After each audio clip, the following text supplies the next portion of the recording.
Selamat datang di podcast Semai Damai. Ini podcast yang isinya apa ini namanya? Keroyokan beberapa orang yang peduli dengan pendidikan dan topik pendidikan. Di sini ada saya, Dodi, kemudian ada teman-teman saya. Ada siapa saja? Silahkan menyebut nama. Ada saya, Evi. Kemarin kita berdua sama Bang Dodi, tapi sekarang kita jadi ramai. Sengaja mengajak teman-teman yang punya concern yang sama tentang pendidikan supaya ngobrolnya lebih seru, lebih kaya cerita-ceritanya. Jadi nanti yang mendengarkan juga lebih tertarik dan lebih nyaman untuk mengikuti obrolan-obrolan kita. Oke, silakan lanjut. Ada siapa lagi yang mau memperkenalkan diri? Ada siapa lagi nih? Iya. Saya Jamie. Nama lengkapnya Jamila Akbar, tapi biasa dipanggil Jamie. Iya. Semoga nanti podcast kita bermanfaat dan seru begitu. Terima kasih.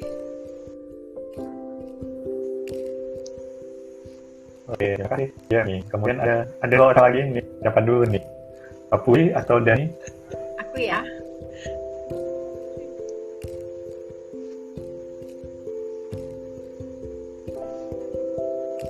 Halo, selamat malam. Saya Pui.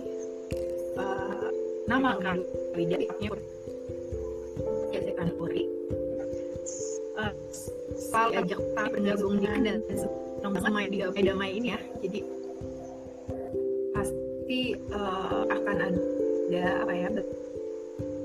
banyak bahasa yang lidah lagi bareng-bareng gitu. Kemudian ada Thank you. Mbak Dani. Ya, ini Dania masih ini deh, masih ada kesibukan. Ya, jadi di podcast Semai Damai ini hostnya kita berlima. Ada saya, Dodi, kemudian ada Evi, ada Jamie, ada Puri, dan ada Dani. Semuanya orang-orang yang nama panggilannya diakhiri dengan huruf IE. Gitu. Jadi ini Dani sudah bergabung. Dani mau memperkenalkan diri mungkin. Oke, maaf agak delay. Saya Dani, saya diajak bergabung dengan Mas Dodi di dalam grup yang katanya mengajak berdiskusi untuk isu perdamaian dan isu pendidikan dan pendidikan damai. Saat ini saya lebih banyak sebagai ibu di rumah, sesekali freelance. Saja dulu. Oke, baik. Terima kasih Dani. Jadi ini kita sebenarnya kumpulan dari orang-orang yang peduli dengan pendidikan. Ada beberapa orang dari kami yang memang punya latar belakang bekerja di institusi pendidikan gitu, atau ada juga yang memang selama ini punya concern terhadap isu-isu pendidikan. Kita mengangkat nama podcast ini Semai Damai karena kami semua melihat bahwa perdamaian itu seharusnya menjadi jiwa dari pendidikan yang kita lakukan gitu. Seharusnya seperti itu gitu, karena pendidikan itu menurut kita ya harusnya ditujukan untuk membuat kehidupan kita, dunia ini menjadi lebih damai gitu. Jadi kita namakan ini Semai Damai ya.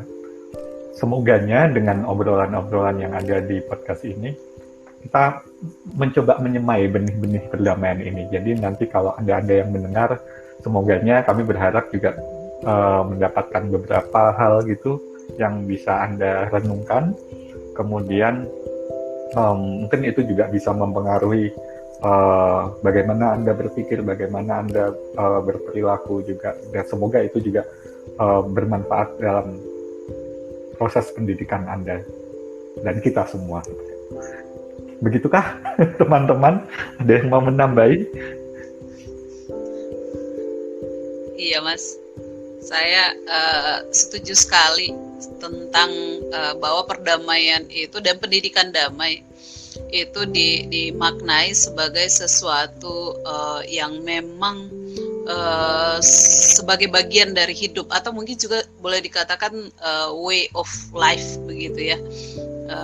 Jadi bukan sesuatu yang baru begitu, bukan sesuatu yang kemudian di attach atau di apa ya dari luar terus diambil dimasukkan ke dalam pendidikan. Menurut saya dia memang sebenarnya itu adalah intisari juga dari pendidikan kita sendiri gitu.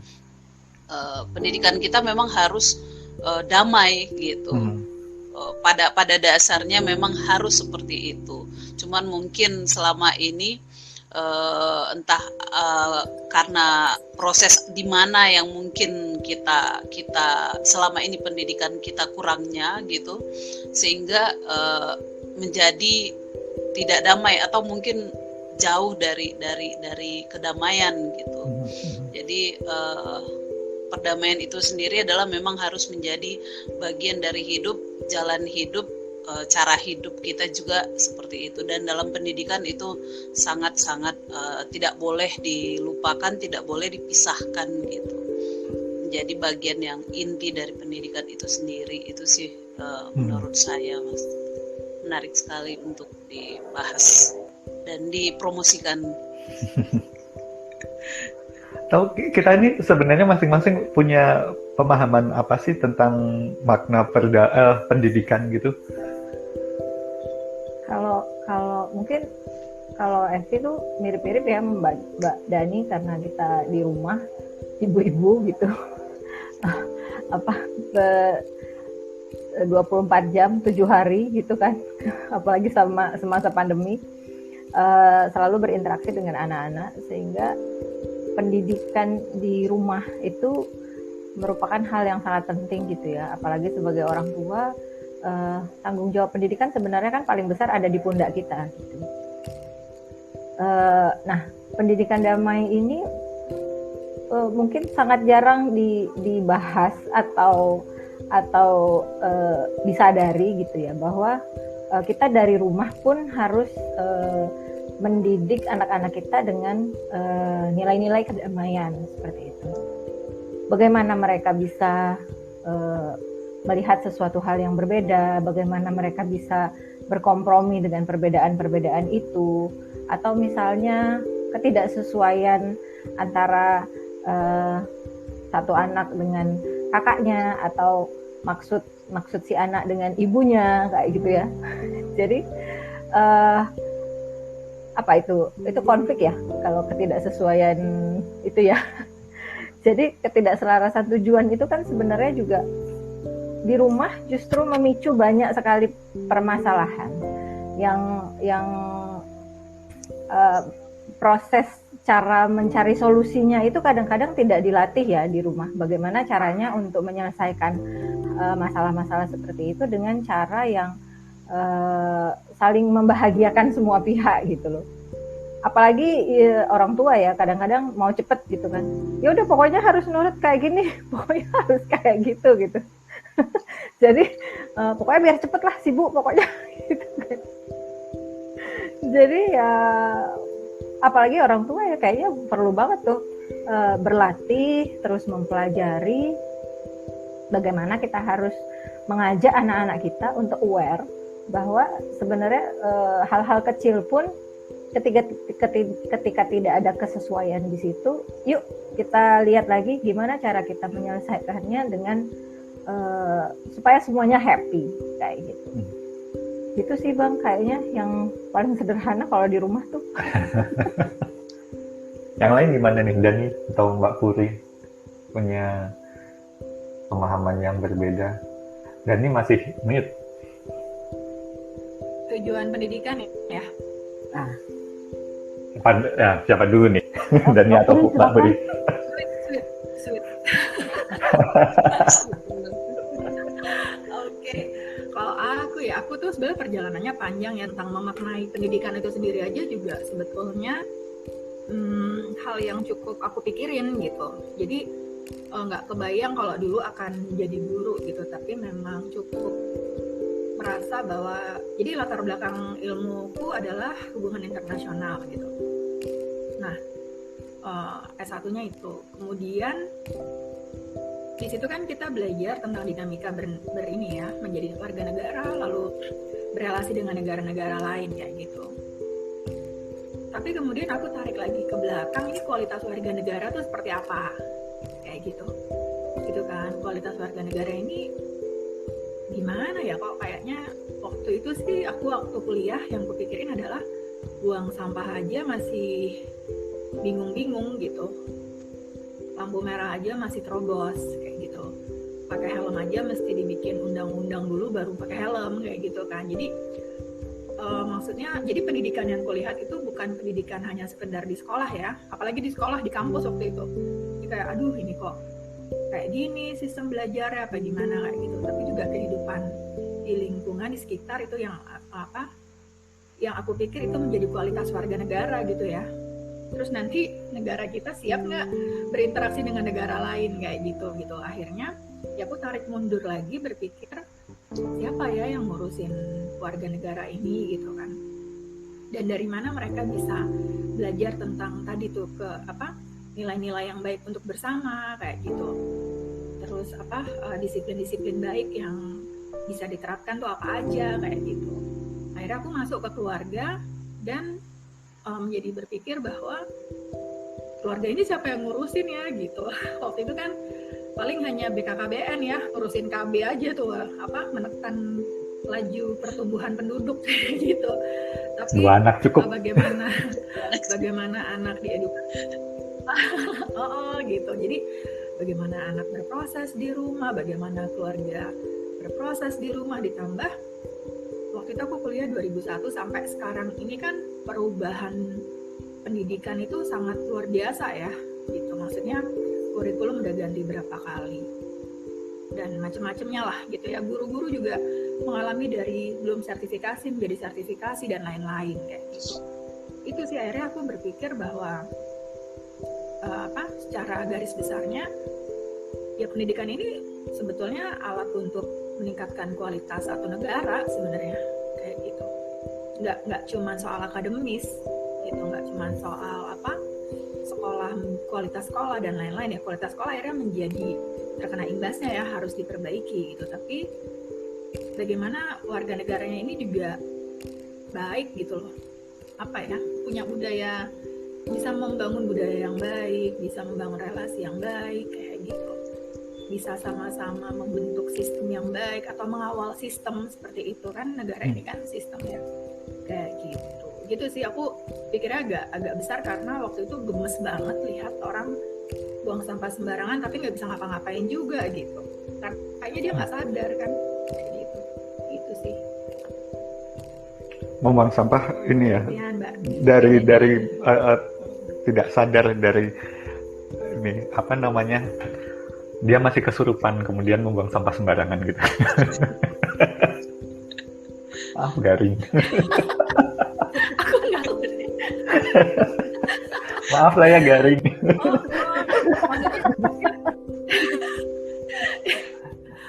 Enggak, maksudku kayak yang hal-hal kecil kayak gitu loh. Iya, betul.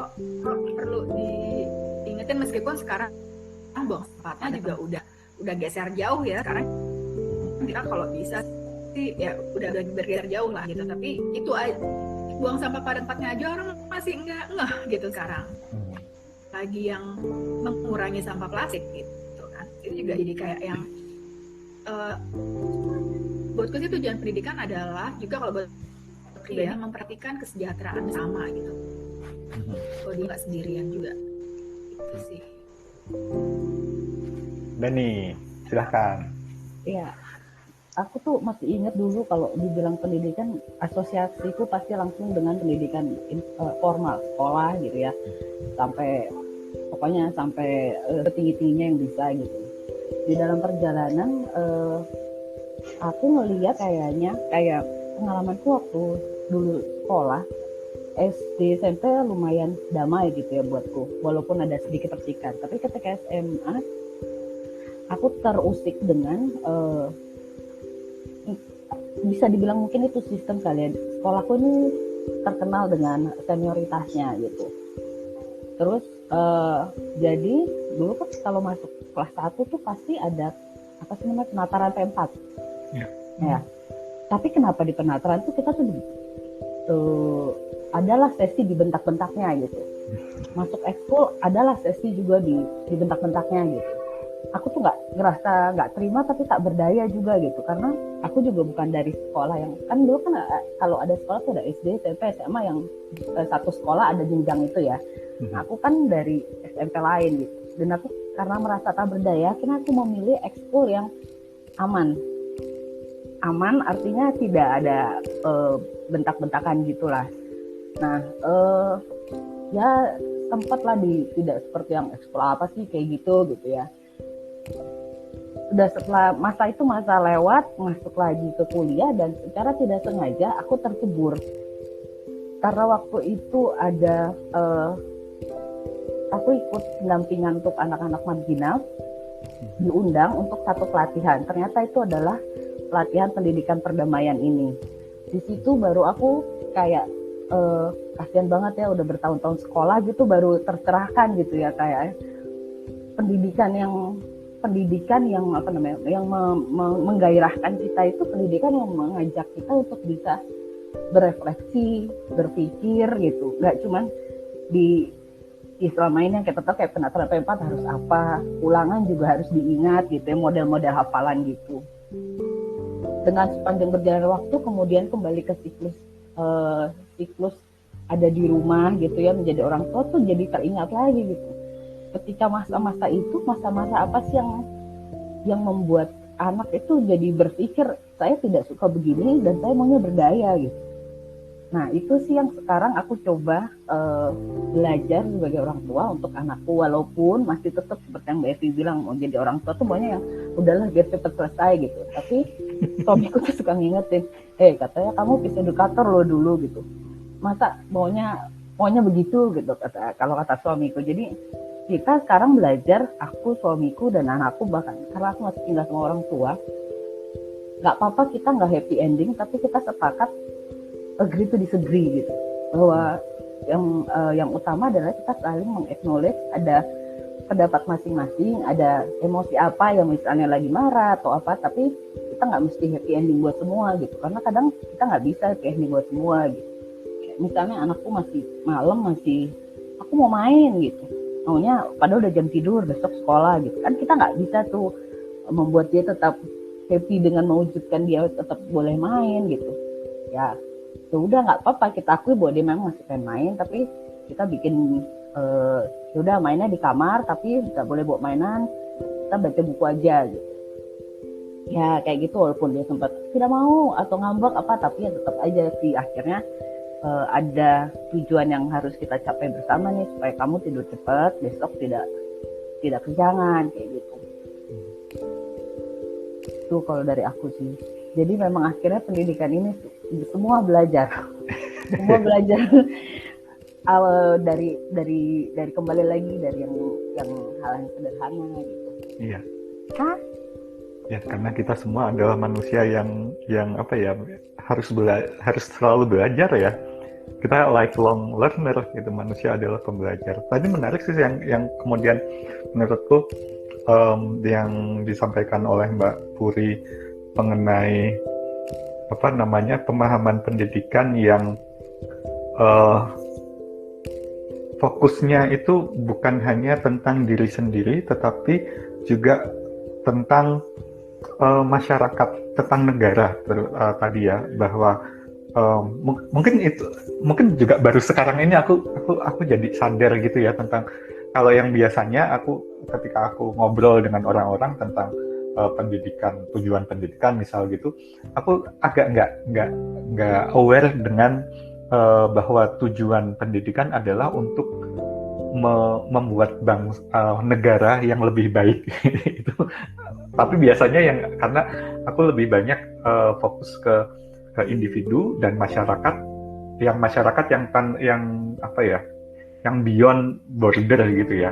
Jadi aku selalu melihat orang-orang itu sebagai warga dunia gitu. Jadi kadang nggak kepikir tentang apa sih manfaat pendidikan untuk negara gitu. Nah tadi yang disampaikan Mbak Putri sebenarnya menurutku penting sih menjadi pengingat buat aku bahwa ketika kita terutama tujuan pendidikan itu selain untuk diri sendiri, orang-orang terdekat ataupun masyarakat luas, yang artinya masyarakat apa ya namanya, yang tanpa batas, tetapi kita juga harus ingat bahwa kita tinggal dalam suatu wilayah yang disebut negara, dan kita perlu ingat bahwa dalam batas negara itu negara punya tanggung jawab untuk menjamin gitu ya, menjamin warga negaranya hak-haknya gitu.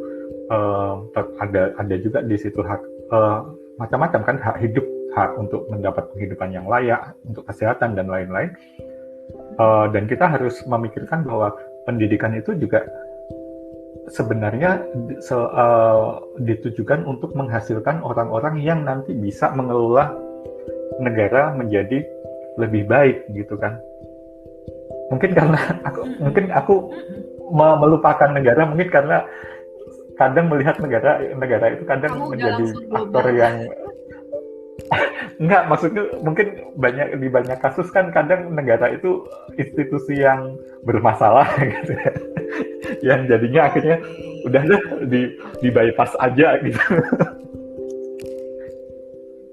Malah jadinya harus berpikirnya tuh mungkin kalau Bang Dodi berpikirnya global, kalau Evi berpikirnya malah sangat kecil gitu jadinya.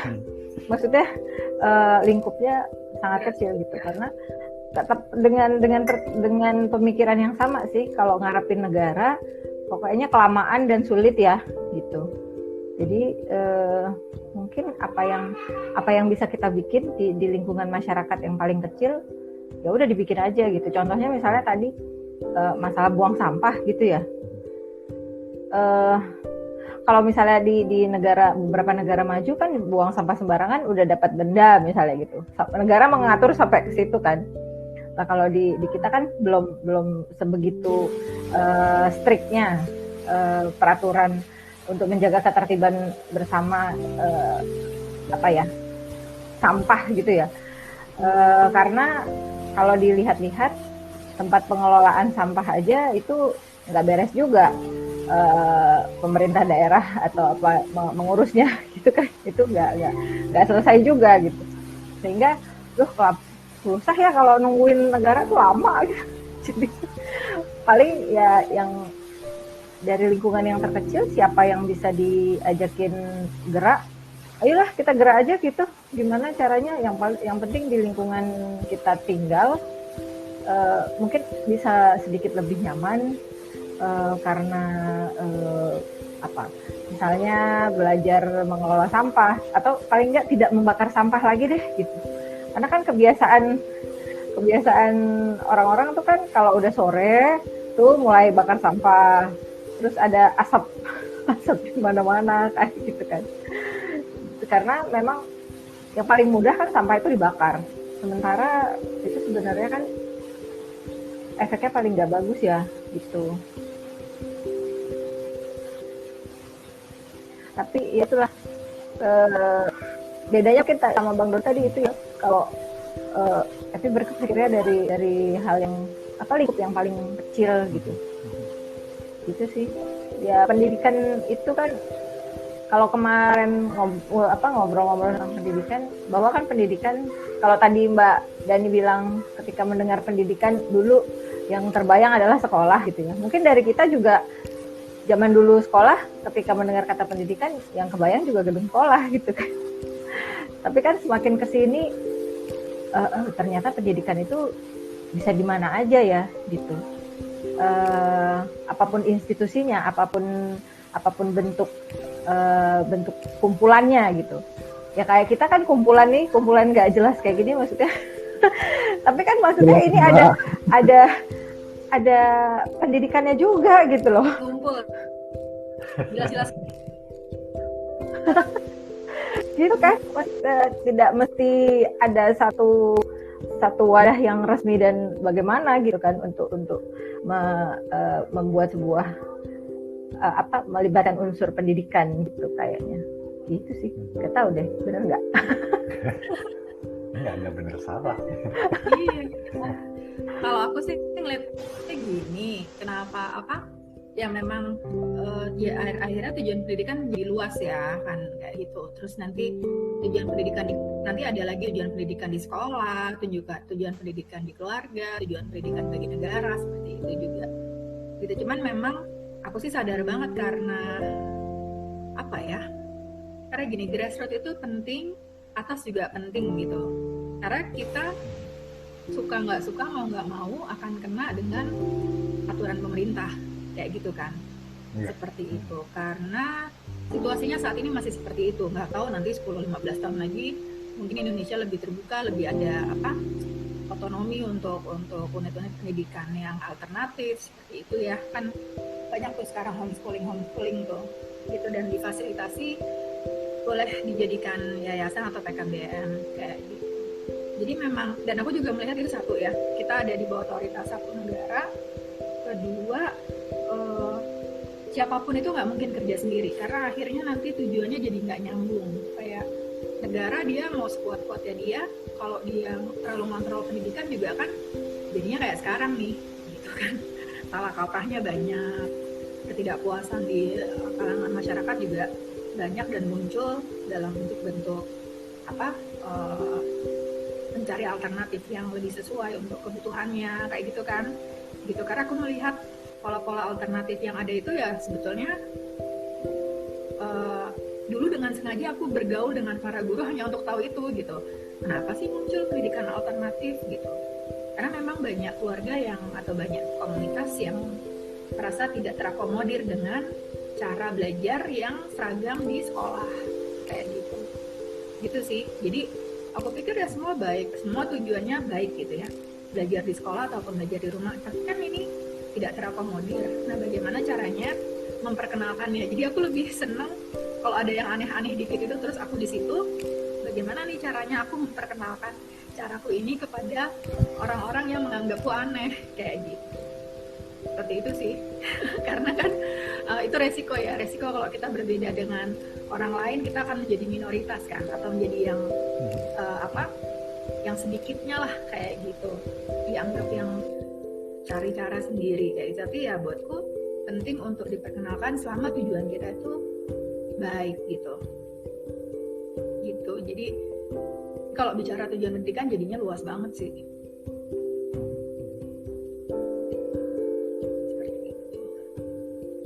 Dengerin Mbak Puri ngomong gitu jadi keinget Tripusat Pendidikan itu ya.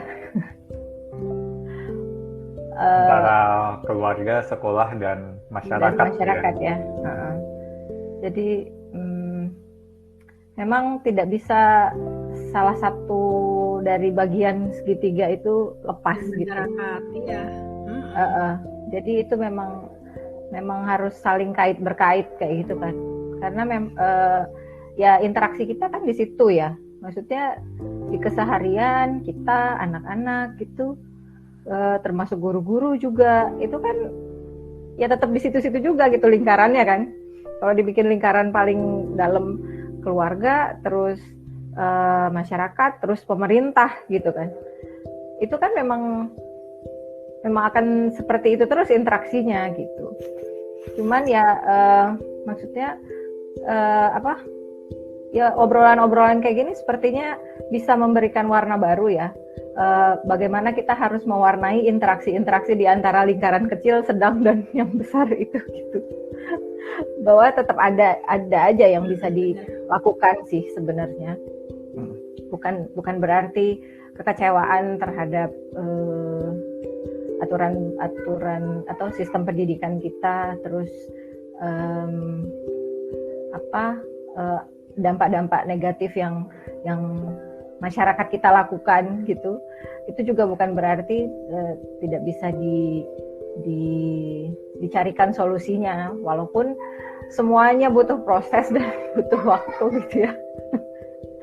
Tapi kayaknya terus berbuat sesuatu menjadi lebih penting gitu. Gitu sih. Gimana Mbak Dani nih yang sering project-project dengan masyarakat nih kayaknya, cerita dong. sama aku juga terinspirasi ini sebetulnya aku tuh kayaknya kalau dipikir-pikir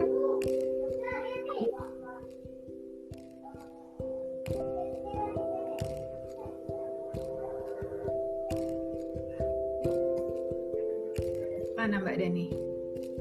Aku menunggu Mbak Puri. Kayak tadi Mbak Puri mau ngomong. Iya. Terus, aku ini sudah aku tuh terinspirasi banget ternyata sama entah terinspirasi entah gimana ya entah tiba-tiba ya intinya aku kayak punya apa ya dipengaruhi sama Ki Hajar Dewantara sih sebenarnya ya gitu. Jadi setelah aku ngikutin proses belajarnya dia, proses nggak semua bukunya aku baca sih, tapi aku baca secuplik gitu dan ada beberapa namanya ya itu. Jadi guru alangkah baiknya kalau guru itu bisa apa ya bersama-sama, jadi bersama-sama membuat murid itu juga terang hatinya gitu untuk membangun negara. Itu sih yang aku benar-benar kena banget gitu, gila nasionalis banget ya buatku sih gitu. Jadi ini nih, dan kayaknya guru-guru sekarang nggak nyantel sama itu deh gitu. Itu kayaknya quote yang jarang beredar gitu, tapi buatku itu kayak ini banget sih. Ini sangat apa banget ya, sangat ya nasionalis ya buatku kayak gitu. Jadi bukan cuma soal baca tulis aja, soal ilmu pengetahuan aja, tapi soal mencintai negara atau mencintai lingkungannya. Dan itu kan bukan hanya dengan ikut olimpiade atau apa gitu-gitu ya, tapi juga punya perilaku yang baik, solid gitu. Kalau katanya kita negara yang apa tuh ramah tamah dan lain-lain, ya apakah iya kayak gitu. Jadi kan sebenarnya itu juga perlu diajarkan di sekolah gitu. Seperti itu. Oh nih, aku bacain ya quote-nya. Jadi ini dari Soekarno, tapi Soekarno ngomong sama Ki Hajar Dewantara. Dia bilang gini, sungguh alangkah hebatnya kalau tiap-tiap guru di dalam perguruan taman siswa itu satu persatu adalah rasul kebangunan. Hanya guru yang dadanya penuh dengan jiwa kebangunan dapat menurunkan kebangunan ke dalam jiwa sang anak. Gitu. Jadi kayak digugu dan ditiru gitu. Peran guru tuh sebesar itu gitu. Jadi bisa membangkitkan jiwa kecinta, memperkenalkan gitu ya. Dalam diri anak juga sudah pasti sudah ada gitu.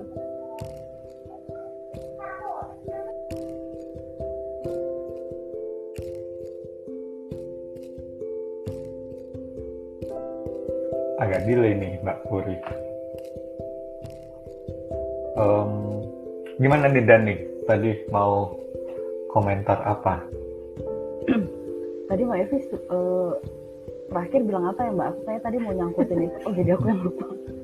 Itu loh Mbak, proyek-proyek di masyarakat itu bergeraknya seperti apa? Maksudnya yang dari pengalaman yang Mbak Dani gitu kan. Pasti kan proyek-proyek itu ada tujuan tertentu kan untuk entah itu menguatkan masyarakat lah atau pendidikan lah atau apalah gitu. Maksudnya kita di-sharing dong pengalaman-pengalamannya. Kalau buatku, kalau pas ikut proyek ke masyarakat gitu ya Mbak, jujur sih itu kayak membangkitkan semangat ya. Maksudnya aku besar sekolah di kota gitu yang kadang kepentok-pentok dengan sistem yang rasanya aduh frustrasi ya ada di kota. Tapi kalau kita kembali ke masyarakat ngelihat kayak ada harapan yang bisa berkembang dari masyarakat gitu. Kadang masyarakat yang di remote area itu kan tidak kita bisa bilang belum merata lah gitu. Aku pernah waktu itu kita lagi membagikan distribusi komik psikoedukasi. Terus salah satu kegiatannya adalah membaca bersama. Alangkah kagetnya aku ketika diceritakan satu mereka tidak bisa membaca, itu sudah kelas 5 atau kelas 6. Dua mereka tidak bisa berbahasa Indonesia Mbak. Itu kelas 5 SD. Itu kayaknya ya ampun kita nggak bisa loh cuman bergantung sama sekolah. Secara mereka akses ke sekolahnya juga terbatas. Terus yang paling mungkin kita gerakan adalah komunitas-komunitas di tempat mereka tinggal gitu. Jadi kalau kita menggantungkan semua dengan sistem dari pemerintah gitu, misalnya pendidikan dasar berapa tahun, itu kayaknya ya aku bilang aku jadi hopeless gitu Mbak ngeliatnya. Tapi memang kalau kita bergerak dari lingkup yang lebih kecil, dari komunitas-komunitas itu, walaupun perjalanan yang panjang, sepertinya lebih terlihat ada harapan di situ gitu Mbak. Jadi aku miris banget ketika kita udah, jadi memang sih waktu itu yang aku survei, maksudnya target ininya adalah target distribusi komik itu waktu itu adalah sekolah-sekolah di daerah intervensi gitu, dan itu ibaratnya masih dekat-dekat dengan kota. Nah kemudian ada kan yang ada yang bilang, Mbak tolong Mbak yang di sana juga, supaya karena mereka sebenarnya terdapat konflik gitu. Oke, kita distribusi lah komik ke situ, dan ketika ada sesi itu aku kayak ngerasa gagal aja gitu Mbak. Lah buat apa bikin komik didistribusikan ke mereka, ternyata mereka membaca aja belum lancar, kelas 5 dan berbahasa Indonesia aja belum pasti gitu. Tapi kan aku mikir kita nggak bisa ya gitu terus ngerasa gagal, dan aku juga datang di tengah-tengah gitu. Proses itu sudah berjalan, proses mereka berjalan gitu. Nah jadi memang sih aku ngerti, aku paham dengan yang kita diskusikan bahwa kita tidak bisa lepas dari negara gitu. Pasti mau nggak mau kita akan selalu ada dalam interaksi dengan negara, tapi kita juga tidak bisa menggantungkan itu sepenuhnya gitu. Memberdayakan dari yang lingkungan kecil yang dekat dengan kita itu kayaknya aku melihatnya sebagai salah satu kontribusi kita gitu dalam bernegara, menjadi warga negara yang baik atau apapun itu gitu. Itu sih Mbak kalau aku lihatnya. Memang agak miris banget ya Mbak gitu kalau ngelihatnya, kayak aku kayak tertampar aja ketika diceritain, Mbak di sana mereka nggak bisa baca, hah gitu, kelas 5 gitu. Terus mereka gimana nanti kalau mau dulu tuh kayak ujian kalau UN kan ya Eptanas itu tahun berapa itu? Ketahuan angkatannya. Ya ujian akhir gitu. Terus mereka gimana gitu? Terus mereka akan kemana gitu? Jadi kayak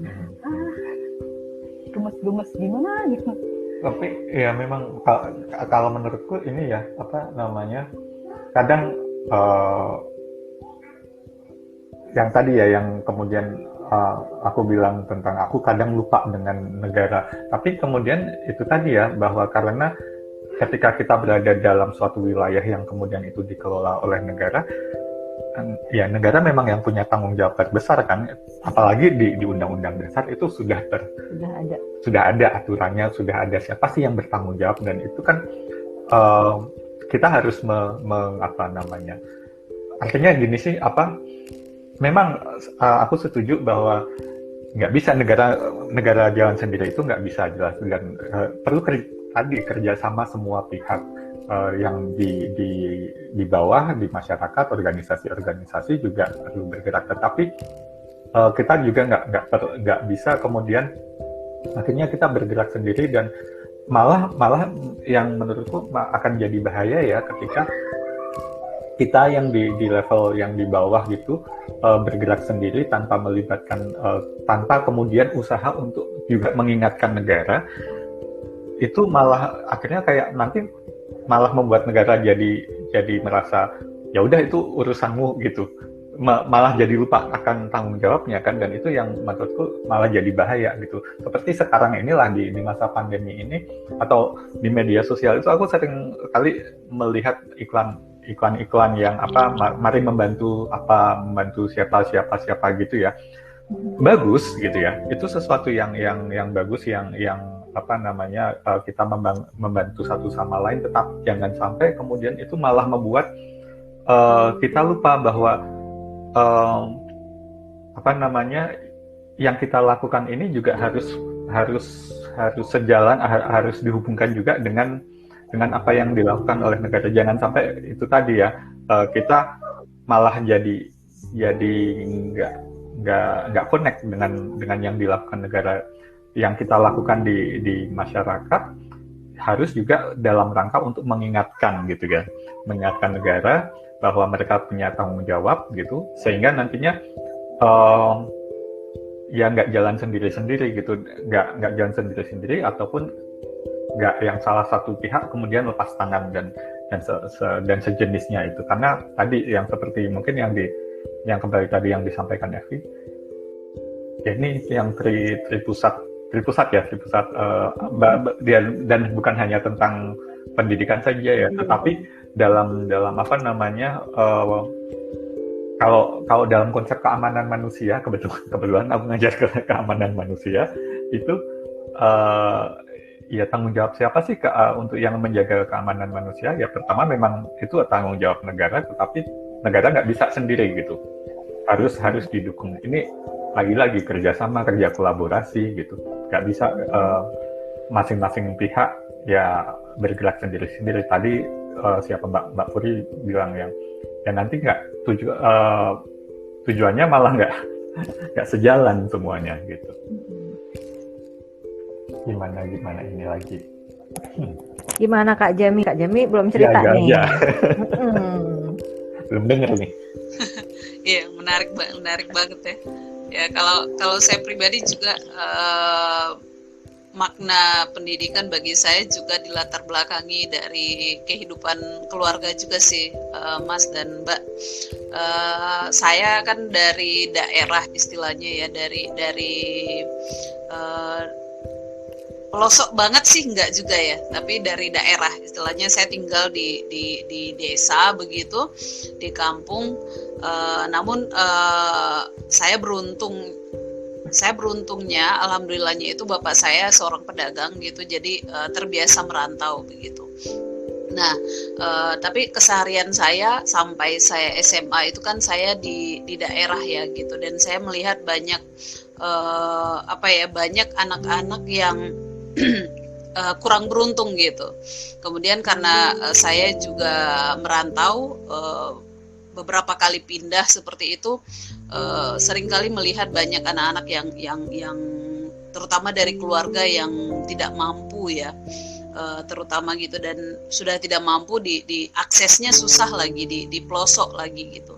Nah, saya pribadi saya merasa beruntungnya karena mungkin karena bapak saya dagang ya, jadi alhamdulillah gitu ada kemudahan begitu. Nah, dan bapak saya juga orang yang juga sangat konsen untuk pendidikan gitu. Ketika kami sekolah begitu, pesannya selalu ya, kamu punya kesempatan untuk sekolah, jadi jangan disia-siakan gitu. Beliau sering pesankan, lihat orang lain yang banyak yang tidak punya kesempatan seperti kita gitu. Nah, pesan-pesan itu yang kemudian terus mempengaruhi saya juga gitu, dalam memaknai pendidikan itu sendiri juga. Nah, kalau bagi saya ya pendidikan ya harus nanti pada akhirnya memperhatikan anak-anak yang tidak mampu atau anak-anak yang tidak punya akses seperti itu. Dan anak-anak kita yang mampu ini, nah ketika juga saya kerja di sekolah, nah saya juga memesankan selalu kepada anak-anak didik saya gitu, kalau kalian yang mampu ini, ketika nanti kalian sukses, kalian sudah menjadi orang yang punya pendidikan tinggi, sudah punya pekerjaan, ya kalian punya tanggung jawab untuk memperhatikan orang-orang yang tidak mampu, yang tidak punya akses gitu. Jadi itu makna dari pendidikan, dan juga kita sebagai orang yang punya akses terhadap pendidikan, atau boleh dikatakan mungkin kita sudah berhasil mengenyam pendidikan yang bagus seperti itu, kemudian kita sudah bekerja, manfaat akhirnya menurut saya ya kita harus punya tanggung jawab untuk membayar kembali, atau paling tidak membantu orang-orang yang tidak punya akses terhadap pendidikan itu sendiri gitu, sehingga dia betul-betul juga bisa berdaya dan merasakan keadilan pendidikan seperti itu. Itu yang terus saya ya mungkin ini juga cita-cita saya ke depan ya.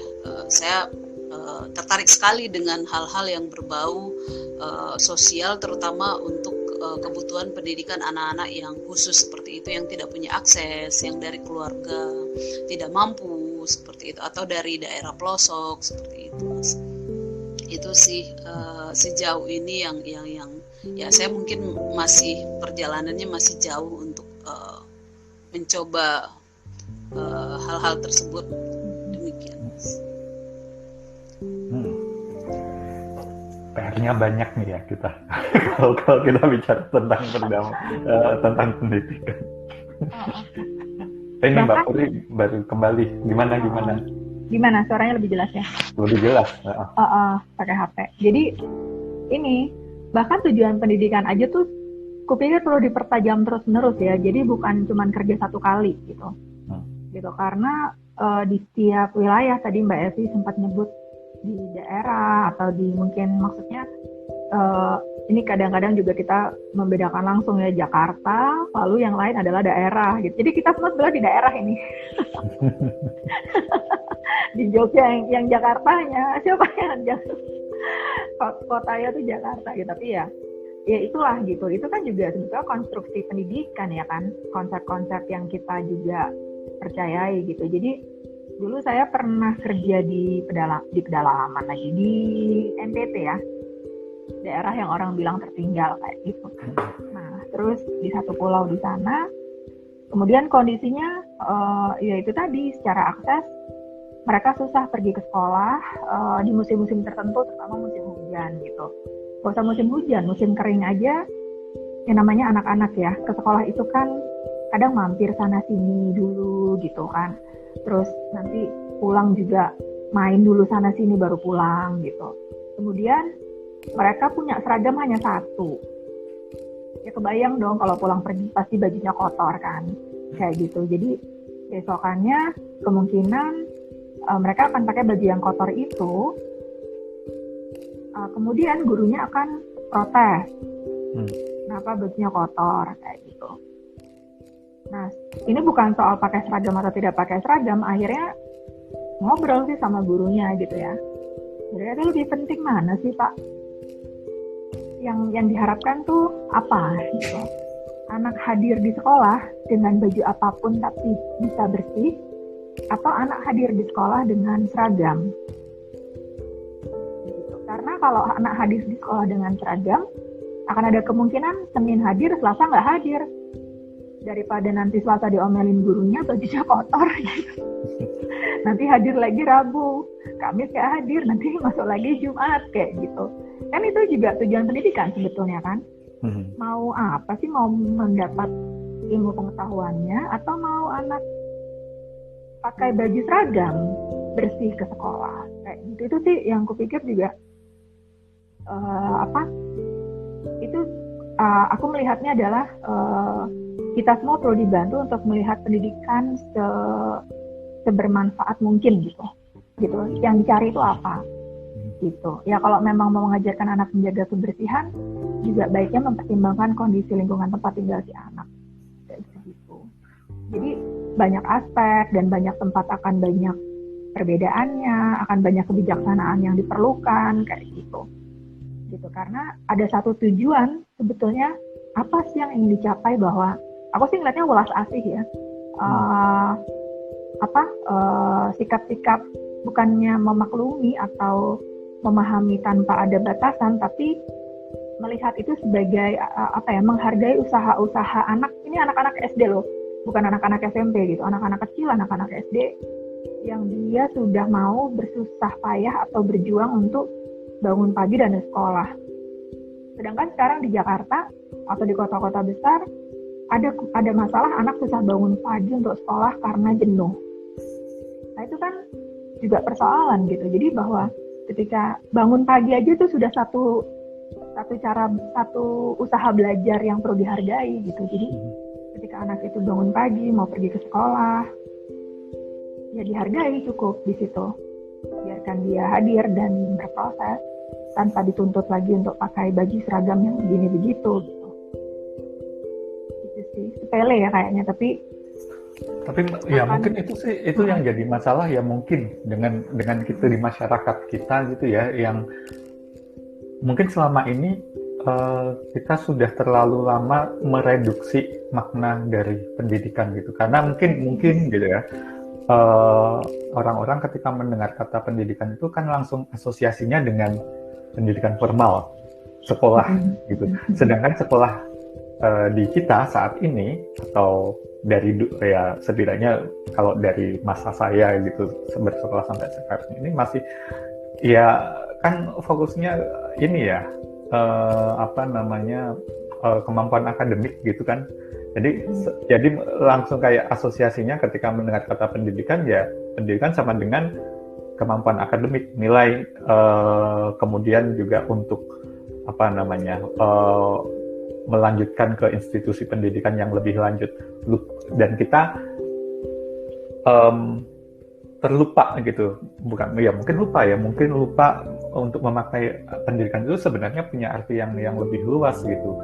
Nah itu yang kemudian menjadi tantangan bagi kita untuk mengingatkan kembali kepada kita semua, kepada warga masyarakat, kepada orang tua terutama, dan juga kepada guru, yang karena kalau kita bicara tentang pendidikan formal, garda terdepannya adalah, ujung tombaknya adalah guru, untuk mengingat kembali sebenarnya pendidikan ini buat apa sih gitu kan, yang apakah memang hanya untuk tujuannya untuk ujian saja, atau apa sebenarnya dan kalau kita sendiri, atau terutama kalau di dalam pendidikan formal, guru ataupun keluarga itu lupa dengan inti dari pendidikan dan hanya mereduksinya menjadi sebagai kemampuan akademis dan hanya untuk ujian, ya kita nggak akan kemana-mana gitu kan. Mungkin ada pengaruhnya juga nggak Bang, dengan kondisi atau historis ya.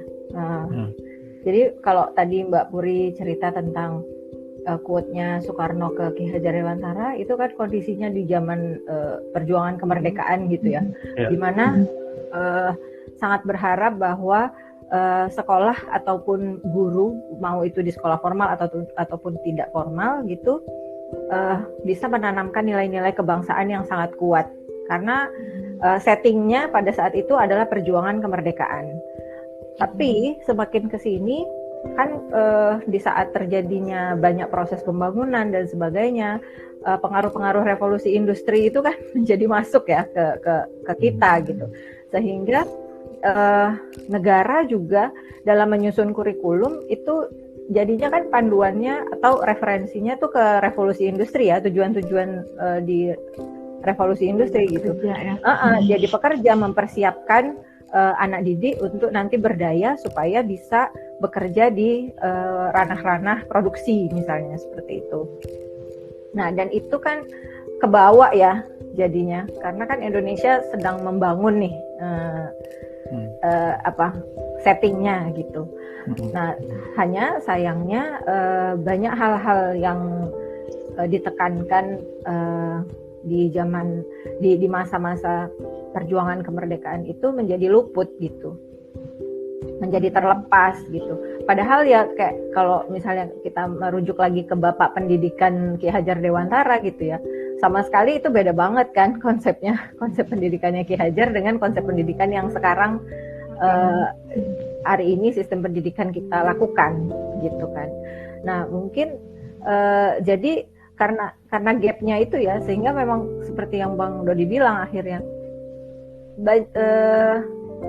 kita yang mungkin bergerak di ranah baik itu di keluarga atau di level masyarakat gitu, juga penting untuk mengingatkan kembali pemerintah sebagai lingkaran paling besar gitu kan, yang punya kekuasaan dan punya otoritas membuat aturan gitu ya, bahwa ini sebenarnya dengan situasi anak-anak dan masyarakat yang sudah seperti ini, mau prioritasnya yang mana nih gitu. Apalagi belum lagi kalau misalnya membahas isu-isu radikalisme dan sebagainya gitu ya, itu kan semangat kebangsaannya di mana gitu kan. Terus ya macam-macam jadinya, karena karena tadi ya mungkin prioritas pemangku kebijakan juga harus dipertanyakan gitu. Sebenarnya mereka inginnya pendidikan di Indonesia tuh mengarahnya kemana, prioritasnya tuh ingin menjadi tujuannya apa gitu pendidikan ini, karena sebenarnya pendidikan ini kan kayak media ya, atau kayak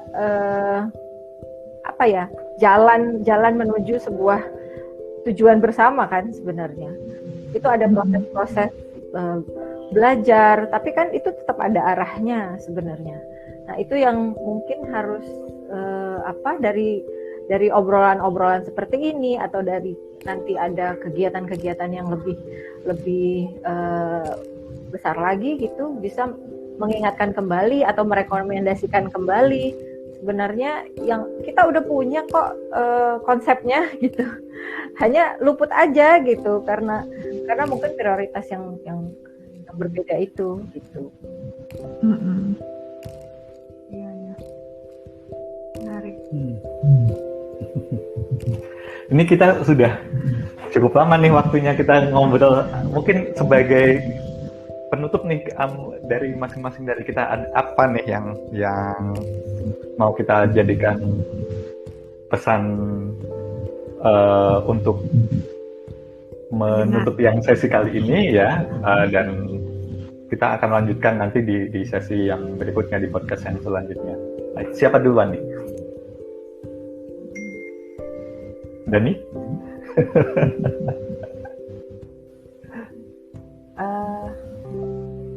Diskusi yang sangat menarik gitu ya, sangat menarik, sangat memperkaya pandangan saya gitu.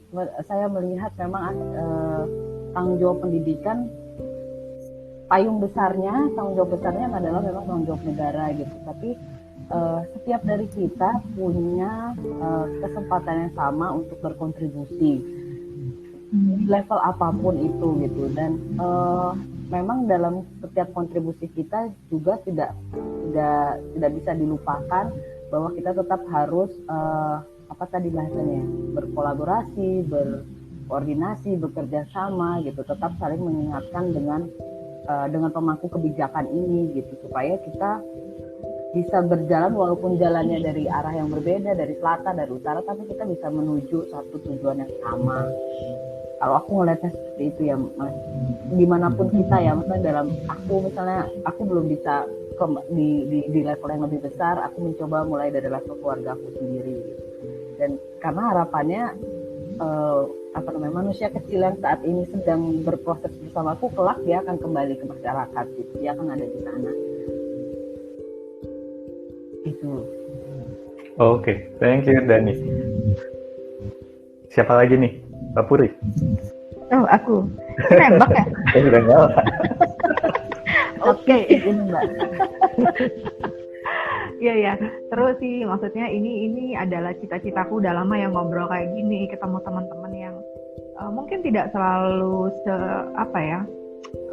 mungkin ya itu tadi apa kata Mbak Dani ya, menambah wawasan ya kayak gitu, karena pendidikan itu luas, pendidikan itu juga luas lah, dan topik yang juga perlu dilihat dari berbagai sudut pandang. Jadi senang sih bisa berbagi di sini, terutama soal tuh tadi kita baru bahas tujuan pendidikan aja udah dilihat dari mana dulu nih, gimana dan konteksnya dulu dan sekarang, terus siapa pelakunya itu juga udah punya tujuan yang berbeda-beda dan perlu di-support, didukung dan dikolaborasikan kayak gitu. Jadi memang kayaknya perlu banget kita melihat pendidikan dari sudut pandang yang lain selain hanya soal mengembangkan kurikulum, pelatihan guru dan lain-lain, tapi itu baik, tapi konten-konten mungkin perlu diperkuatkan ya. Isi pelatihan guru itu apa, isi kurikulum itu apa, ya berangkatnya dari apa tujuan pendidikan ini. Gitu. Jadi mempertimbangkan banyak sudut pandang. Gitu. Oke, thank you Mbak Puri. Ya. Jamie, aku langsung nunjuk aja nih. Tembak 12 pas terus. Iya. Ya, saya jujur aja sangat-sangat bersyukur gitu mendapat inspirasi dan juga berbagai wawasan ya dari Mbak-mbak dan juga Mas, yang sangat saya syukuri malam ini juga saya bisa merasakan optimismenya ya, optimisme dari kita semua, terlepas dari berbagai banyak masalah yang mungkin malam ini belum terlalu dalam kita bahas gitu tentang pendidikan yang ada di negara kita seperti itu, tapi saya sebagai orang yang masih baru seperti itu merasa dapat menyerap optimisme dan ya insya Allah diskusi kita ke depan bisa menjadi lebih sangat bermanfaat seperti itu, sehingga ada berbagai sudut pandang, tentu saja pada akhirnya solusi apa yang bisa kita sumbangkan untuk masyarakat dan untuk kemajuan pendidikan kita. Terima kasih banyak untuk malam ini diskusinya. Terima kasih Jenny. Evi. Apa ya, satu kata yang pertama tuh menutup ngobrol-ngobrol malam ini tuh sangat satu kata ya, menarik karena balik lagi ke Tripusat Pendidikan tadi, ternyata kita yang ada di sini itu mungkin terkait di tiga sisi itu ya gitu. Ada yang di sekolahan, ada yang di keluarga gitu ya. Maksudnya perspektifnya mewakili tiga sisi Tripusat Pendidikan itu gitu. Dan kita juga semua adalah bagian dari masyarakat gitu. Sehingga dari sudut pandang yang berbeda-beda ini menjadi membuat pembelajaran semakin kaya dan membuat kita menjadi pembelajar sepanjang masa itu ya. Semoga menguatkan motivasi itu supaya terus belajar gitu. Karena itu sangat dinamis gitu, nggak akan pernah berhenti terus dan satu semangat yang sangat saya syukuri di malam ini adalah bahwa kita tuh sepakat bahwa pendidikan itu bukan untuk sendiri tapi untuk maju bersama-sama gitu. Itu yang poin yang sangat menarik buat saya di obrolan malam ini gitu aja sih. Oke, terima kasih. Thank you teman-teman semuanya. Ini bintang tamu kita mau ngomong nggak ini? Oh enggak. Ya hanya menggelengkan kepala. Baik. Kalau dari aku yang poin yang aku ambil hari ini tadi ya di awal sebenarnya yang diingatkan oleh Mbak Puri tentang kadang aku lupa tentang peran negara gitu kan, karena mungkin selama ini terlalu sibuk atau terlalu fokus dengan yang ada di masyarakat gitu ya, langsung bekerja dengan guru, dengan pelakunya langsung gitu. Dan mungkin selama ini aku menjadi orang yang memang nggak terlalu ingin merecoki tentang kebijakan karena mungkin ya bukan keahlianku dan mungkin ada beberapa image yang ya kadang cukup mengganggu gitu, terutama karena kalau di pemerintahan ada kepentingan tertentu, ada kepentingan kelompok politik dan lain-lainnya yang kadang kemudian aku merasa nggak inginlah terlibat dengan hal-hal yang begituan. Tetapi sebenarnya kita nggak bisa nih, kalau saya mau membuat pendidikan kita benar gitu, ya kita harus bersentuhan juga dengan hal-hal dengan mereka gitu ya. Karena tadi yang diingatkan oleh Evi, ini pusat pendidikan itu kita harus bekerja sama dengan semua pihak, nggak bisa mengekskludkan salah satu pihak gitu. Dan bahkan ini menjadi tanggung jawab kita untuk bagaimana caranya mengingatkan mereka yang yang mungkin kita anggap tidak mungkin bergerak di sedang keluar rel. Nah, gimana caranya untuk mengembalikan mereka ke rel yang seharusnya? Sehingga itu sih kalau yang akhirnya aku mengingat kembali bahwa kita nggak bisa untuk kalau ingin mewujudkan masyarakat yang lebih baik, ya satu-satunya kunci adalah kolaborasi dengan siapapun gitu, dengan siapapun, tidak menyingkirkan pihak-pihak yang tidak kita sukai gitu ya. Bahkan ya kita malah harus pihak-pihak yang tidak kita sukai atau yang mungkin perilakunya tidak kita sukai itu, ya gimana caranya agar kita ingatkan mereka agar mereka berubah menjadi lebih baik, dan kemudian kita bisa bekerja sama untuk mencapai tujuan pendidikan yang kita harapkan bersama. Oke, ini sesi pembuka podcast Semai Damai ini untuk hari ini kita akhiri. Terima kasih untuk teman-teman semua yang sudah mendengarkan. Kita akan jumpa lagi dengan podcast yang selanjutnya dengan topik yang berbeda. Nah, yang nanti kita pikirkan apa nih yang akan kita obrolkan gitu ya. Terima kasih semuanya, selalu sehat dan salam damai dari kami semua di sini. Terima kasih.